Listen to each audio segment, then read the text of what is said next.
2024 ఎన్నికల్లో పవర్ తుఫాన్ సృష్టించి విజయోత్సాహంలో ఉన్న పవన్ కళ్యాణ్ మంత్రిగా ప్రమాణ స్వీకారం చేసే సమయంలో శుభాకాంక్షలు వెల్లువెత్తుతున్నాయి. సరిగ్గా పవన్ అను నేను అని ప్రమాణం చేసే సమయానికి సోషల్ మీడియాని షేక్ చేసే పోస్టర్ రిలీజ్ చేశాడు డైరెక్టర్ హరీష్ శంకర్. ఆ పోస్టర్ స్పెషాలిటీ ఏంటో ఈ స్టోరీలో చూద్దాం. పోలీసు యూనిఫామ్, ముఖంపై పడే జుట్టును ఓ చేత్తో వెనక్కి నెడుతూ మరో చేత్తో సుత్తి పట్టుకొని నీ లెక్కలు సెట్ చేస్తా అన్నట్టు అడుగులేస్తూ వస్తున్నాడు Pawan Kalyan. Powerful police officer లుక్లో పవన్ కనిపించిన ఈ పోస్టర్కి క్యాప్షన్గా సనాతన ధర్మ సంస్థాపనార్థాయ సంభవామి యుగే యుగే అంటూ రాసుకొచ్చారు.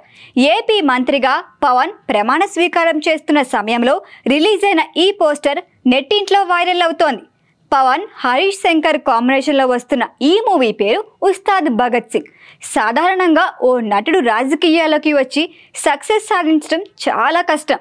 పవన్ కూడా రాజకీయాల్లోకి అడుగుపెట్టి తొలి ప్రయత్నంలోనే ఫెయిల్ అయినా పట్టు వదలని విక్రమార్కుడిలా కష్టపడ్డారు.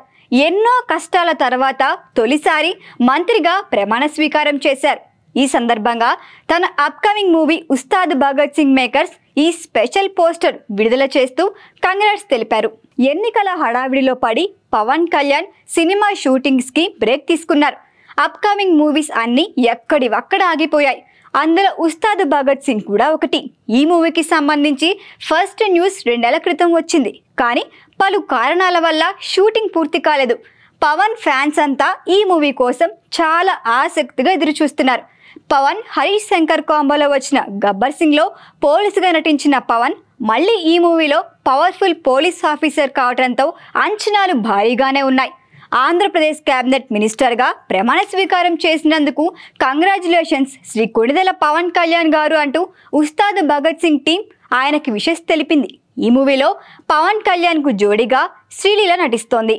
ఏపీలో ఎన్నికల హడావిడి పూర్తయింది కాబట్టి గెలుపు ఇచ్చిన కిక్లో ఇకపై షూటింగ్స్లో ఉత్సాహంగా పాల్గొంటారని పవన్ ఫ్యాన్స్ ఫిక్స్ అయిపోయారు. ఉస్తాద్ భగత్ సింగ్తో పాటు మరో 2 సినిమాలు కూడా పవన్ ఖాతాలో ఉన్నాయి. సుజిత్ దర్శకత్వంలో తెరకెక్కుతున్న ఓజీ కూడా సగం షూటింగ్ పూర్తయింది. మరొకటి హరిహర వీరమల్లు. ఈ 3 మూవీస్ పూర్తయిన తర్వాత పవన్ పూర్తి స్థాయి రాజకీయాల్లో బిజీ అయిపోతారేమో చూద్దాం.